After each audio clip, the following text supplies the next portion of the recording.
હિમાચલ પ્રદેશના મનાલી અને સોલાંગ વેલીમાં કુદરત શોળી કળાએ ખીલી ઉઠી છે। છેલ્લા 2 દિવસથી અહીં થયેલી ભારે હિમવર્ષાના કારણે સમગ્ર વિસ્તાર બરફની સફેદ ચાદરમાં લપેટાયો છે। આ સુંદરતાની સાથે મુશ્કેલીઓ પણ વધી છે। રવિવારે રાત્રે મનાલી અને સોલાંગ વેલીમાં થયેલી ભારે હિમવર્ષાના કારણે રસ્તા, ઘર અને વૃક્ષો બધું જ બરફથી ઢંકાઈ ગયું છે। ભારે સ્નોફોલના લીધે સ્થાનિક જનજીવન ઠપ થયું છે। સુરક્ષાના કારણોસર મનાલીથી સોલાંગ વેલી જવા માટે માત્ર 4x4 ગાડીઓને જ પરવાનગી અપાઈ રહી છે, જ્યારે સામાન્ય વાહનો માટે પ્રતિબંધ મૂકવામાં આવ્યો છે। સોલાંગ વેલીથી અટલ ટનલ તરફ જતો રસ્તો બંધ કરી દેવાયો છે। વહીવટીતંત્ર મુજબ અટલ ટનલ હવે આગામી 1 મહિના સુધી પ્રવાસીઓ માટે બંધ રહેશે। ચારેકોર બરફના ઢગલા થઈ જતા સ્નો કટર મશીનોની મદદથી રસ્તાઓ પરથી બરફ હટાવવાની કામગીરી ઝડપથી કરવામાં આવી રહી છે।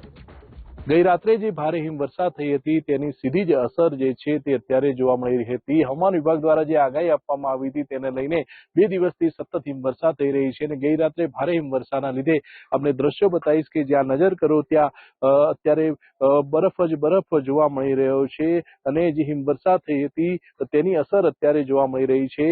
જે પ્રમાણેના દ્રશ્યો છે આમ લાગી રહ્યું છે કે સફેદ ચાદર જે છે ગાર્ડન હોય કે પછી વૃક્ષો હોય કે રોડ હોય તેના પર સફેદ ચાદર અત્યારે પથરાઈ હોય તેવા દ્રશ્યો છે। રસ્તાની જો વાત કરીએ તો આ મનાલીથી લેને જોડતો જે મુખ્ય હાઈવે છે તે હાઈવે ઉપર અત્યારે બરફના થર જામ્યા છે।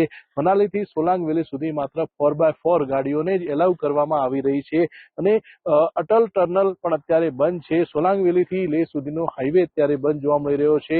સ્થાનિક જે ગાડીઓ છે તેમને પણ અત્યારે એલાઉ કરવામાં આવી રહી છે। મહત્વની વાત તો એ છે કે જે પર્વતો છે તે પર્વતો પણ અત્યારે જે સફેદ જે ચાદર છે તે લપેટા હોય તેવા મનમોહક દ્રશ્યો અત્યારે જોવા મળી રહ્યા છે।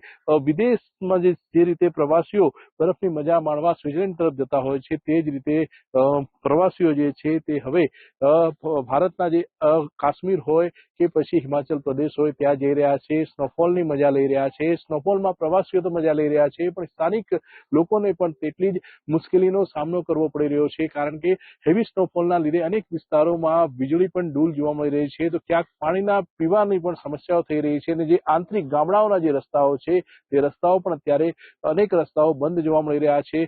તે ઉપરાંત જે -4 ડિગ્રી ટેમ્પરેચર અત્યારે છે અને અત્યારે વાતાવરણ સાફ થઈ ગયું છે। સૂરજ દેખાવા માંડ્યો છે એટલે હવે સ્નોફોલની જે આશંકા છે તે નહીવત જોવા મળી રહી છે। સ્નોફોલ નહીં થાય પરંતુ જે સ્નોફોલમાં જે બરફ પડ્યો છે તેની સીધી જ અસર જનજીવન પર થશે। કિશોર તુવર, ન્યૂઝ 18 ગુજરાતી, હિમાચલ પ્રદેશ।